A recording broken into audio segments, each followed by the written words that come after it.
السلام علیکم ورحمۃ اللہ وبرکاتہ۔ محترم سامعین اکرام، یہ ویڈیو اس چینل کی پہلی ویڈیو ہے۔ آج کی ویڈیو میں ہم سلمان ندوی کے تعلق سے ایک حضرت مولانا ارشد مدنی صاحب کی آڈیو کال وائرل ہو رہی ہے، اس کا علمی جائزہ پیش کریں گے۔ تو آئیے آج کی ویڈیو سماعت کرتے ہیں اور سلمان ندوی کے متعلق اعتدال کی راہ ہم جانتے ہیں۔ حضرت مولانا ارشد مدنی صاحب دامت برکاتہم العالیہ علمی مقام، دینی خدمات اور امت میں ان کی قدر و منزلت اپنی جگہ مسلم ہے، اور ان کی اس رائے کی بھی شرعی بنیاد موجود ہے کہ اگر کسی شخص پر صریح کفر کا حکم ثابت نہ ہو تو اس کے لیے دعائے مغفرت کی جا سکتی ہے۔ قرآن کریم نے واضح طور پر صرف کفار و مشرکین کے لیے استغفار سے منع فرمایا ہے، لہٰذا اگر کوئی شخص شرعی اعتبار سے دائرہ اسلام سے خارج قرار نہ دیا گیا ہو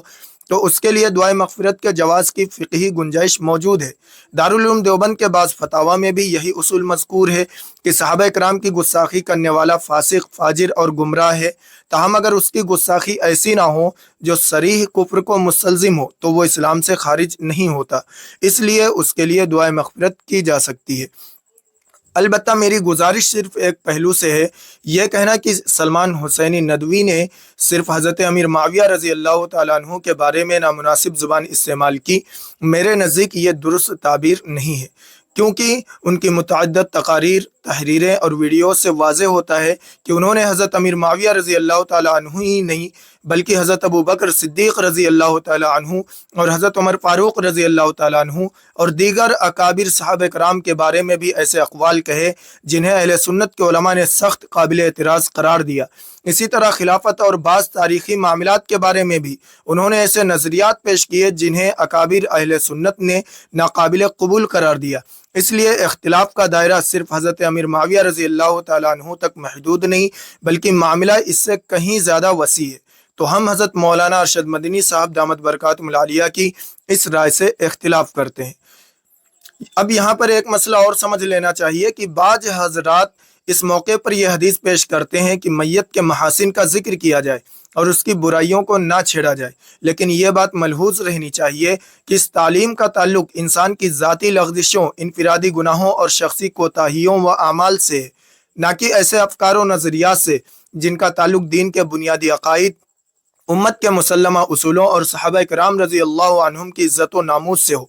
اگر کوئی شخص اپنی ذاتی زندگی میں کسی گناہ کا مرتکب رہا ہو تو شریعت اس پر پردہ ڈالنے اور اس کی تشہیر سے اجتناب کی تعلیم دیتی ہے، لیکن جب کوئی شخص علانیہ ایسے نظریات کی اشاعت کرے جو صحابہ کرام رضی اللہ عنہم کی شان میں گستاخی، اہل سنت کے مسلمہ عقائد کی مخالفت یا دین کے بنیادی اصولوں پر حملے کا ذریعہ بنے تو یہ محض اس کی ذاتی لغزش نہیں رہتی بلکہ ایک دینی اور اجتماعی مسئلہ بن جاتی ہے۔ ایسے افکار کی نشاندہی کرنا، ان کا علمی رد کرنا اور امت کو ان سے آگاہ کرنا غیبت نہیں بلکہ دین کی حفاظت، ناموس صحابہ رضی اللہ عنہم کے دفاع اور خیر خواہی امت اور عین شریعت کا تقاضا ہے۔ یہی وجہ ہے کہ ائمہ اہل سنت نے ہمیشہ اہل بدعت اور گمراہ افکار رکھنے والوں کی تردید فرمائی تاکہ امت ان کے فتنے سے محفوظ رہے۔ مزید یہ کہ بقول مفتی مبین الرحمان صاحب اور استاد حدیث حضرت مولانا سلمان بجنوری صاحب، اگر یہ اصول اختیار کر لیا جائے کہ کسی شخص کے انتقال کے بعد اس کی کسی غلطی کا ذکر ہی نہ کیا جائے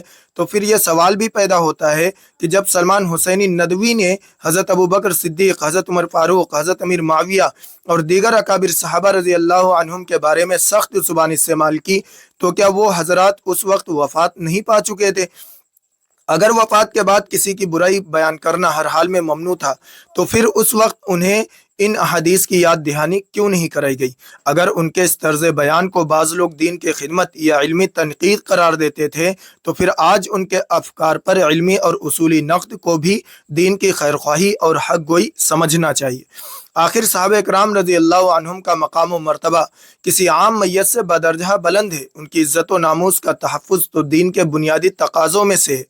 آج اس مسئلے میں دو طرح کے جذبات سامنے آ رہے ہیں۔ ایک طبقہ سلمان ندوی کی طویل علمی خدمات اور ذاتی تعلق و محبت کی بنا پر ان کے لیے دعائے مغفرت کر رہا ہے، جبکہ دوسرا طبقہ صحابہ کرام رضی اللہ عنہم کی عظمت، ناموس اور ان کے بارے میں سلمان ندوی کے اقوال کی سنگینی کے پیش نظر اس سے اجتناب کا موقف اختیار کیے ہوئے ہے۔ جہاں تک میری ذاتی رائے کا تعلق ہے تو میں سمجھتا ہوں کہ کسی ایسے شخص کی مغفرت یا عدم مغفرت کا قطعی فیصلہ کرنا ہمارا منصب نہیں۔ اگر وہ دار اسلام سے خارج ثابت نہیں ہوا تو اس کے انجام کا فیصلہ اللہ تعالیٰ کی عدالت پر چھوڑ دینا ہی زیادہ محتاط، معتدل اور اہل سنت کے منہج کے زیادہ قریب ہے۔ اللہ تعالیٰ چاہے تو اپنے فضل سے اس کی لغزشوں سے درگزر فرمائے اور چاہے تو اپنے عدل کے مطابق اس سے مواخذہ فرمائے۔ اس کا حقیقی فیصلہ صرف اللہ تعالیٰ ہی کے اختیار میں ہے۔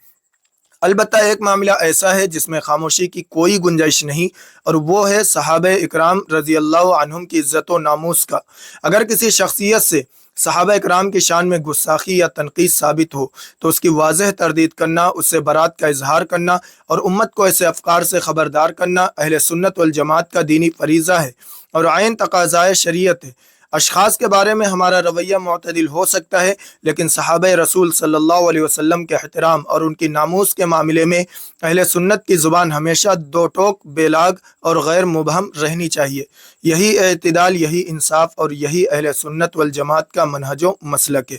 السلام علیکم ورحمۃ اللہ وبرکاتہ۔